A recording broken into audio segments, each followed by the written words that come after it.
పూర్వం మన ఛానల్‌లో what's in our crop cafeteria అని 2 వీడియోలు పెట్టాను. గుర్తుందా? దాంట్లో అసలు క్రాప్ కాఫెటేరియా ఏంటి? మన క్రాప్ కాఫెటేరియాలో ఏమేమి ఉన్నాయని డీటెయిల్‌గా ఎక్స్‌ప్లెయిన్ చేశాను. ఎవరైనా చూడని వాళ్ళు ఉంటే రిలేటెడ్ వీడియోలో ట్యాగ్ చేశాను. చూసేయండి. అప్పుడు పెట్టిన వీడియోస్‌లో అవన్నీ 15-20 డేస్ ఓల్డ్ క్రాప్. ఇప్పుడు 2.5 మంత్స్ తర్వాత ఇవి ఎలా పెరిగాయో చూసేయండి. కొన్ని ఏమో హార్వెస్టింగ్ స్టేజ్ వరకు వచ్చాయి. కొన్నిటికి డిసీజెస్ వచ్చాయి. కొన్ని అసలు పెరగలేదు. ఫస్ట్ ఏమో బెంగాల్ గ్రామ్ క్రాప్. నాకైతే ఎక్కడ బెంగాల్ గ్రామ్ కనిపించలేదు. మేబీ తీసేసారా లేకపోతే రాలేదా తెలీదు. నెక్స్ట్ హార్స్ గ్రామ్ చాలా మంచిగా పెరిగింది. దీనికి పాట్స్ కూడా ఉన్నాయి. హార్వెస్టింగ్ స్టేజ్ వరకు వచ్చాయి. తర్వాత గ్రౌండ్ నట్, దీని తర్వాత సన్ఫ్లవర్ ఉంది. సన్ఫ్లవర్ మంచిగా ఫ్లవర్స్ వచ్చాయి. ఫ్లవర్స్ వచ్చాక దీనికి హెడ్ రాట్ డిసీజ్ కూడా వచ్చింది.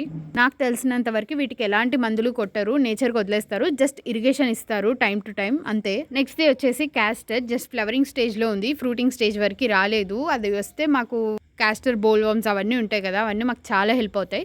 తర్వాత అది వచ్చేసి సెసామమ్. వీటికి క్యాప్సూల్స్ కూడా వచ్చాయి. అవి ఓపెన్ చేస్తే నీట్ గా అరేంజ్ అయి ఉన్నాయి. దీని తర్వాత కొన్ని ఫాడర్ క్రాప్స్ ఉన్నాయి. లాస్ట్ టైం వీడియో తీసినప్పుడు ఏం ఫాడర్ క్రాప్స్ లేవు. నెక్స్ట్ రో లో స్టార్టింగ్ లో బీన్స్ చాలా బాగా పెరిగింది. పాడ్స్ కూడా వచ్చాయి. దీని తర్వాత బ్లాక్ గ్రామ్ ఇంకా గ్రీన్ గ్రామ్ ఉన్నాయి. గ్రీన్ గ్రామ్ ఆల్రెడీ హార్వెస్టింగ్ అయిపోయాయి. కొన్ని ఎండిపోయిన పాడ్స్ కూడా ఉన్నాయి. తర్వాత ఇది రెడ్ గ్రామ్ కందులు. ఇది మా అందరి మోస్ట్ ఫేవరెట్ అని చెప్పాలి. ఎందుకంటే ఇక్కడ చిన్న చిన్న బటర్ఫ్లైస్ లాగా కొన్ని కనిపిస్తున్నాయి కదా, వీటిని పట్టుకోవడానికి మేమైతే రక్తాలు చిందించాం. అస్సలు చిక్కేవి కాదు. తర్వాత క్రాప్ రాగులు. దీన్ని ఇంగ్లీష్ లో ఫింగర్ మిల్లెట్ అంటారు. దీన్ని ఫింగర్ మిల్లెట్ అని ఎందుకు అంటారో వీటిని చూస్తే అర్థమవుతుంది. సేమ్ ఫింగర్స్ లాగా ఉంటాయి అన్నమాట ఇవి, అందుకే.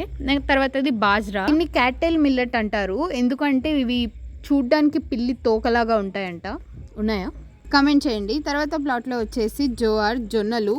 దీని తర్వాత మన ఇంకొక మోస్ట్ ఫేవరెట్ మొక్కజొన్న. దీనికి కంకులు కూడా వస్తున్నాయి మంచిగా. తర్వాత గోధుమలు. ఈ మొత్తాన్ని స్పైక్ అంటాము, సింగిల్ దాన్ని స్పైక్లెట్ అంటాము. ఈ స్పైక్లెట్ అరేంజ్మెంట్ మీద ఒక ఆన్సరే ఉంటుంది మాకు. సో ఇదన్నమాట మా క్రాప్ కాఫెటేరియా. వీడియో నచ్చిందని అనుకుంటున్నాను. నచ్చితే లైక్ చేయండి. ఇలాంటి వీడియోస్ ఇంకా కావాలి అంటే మన ఛానల్ని సబ్స్క్రైబ్ చేయండి. Bye bye.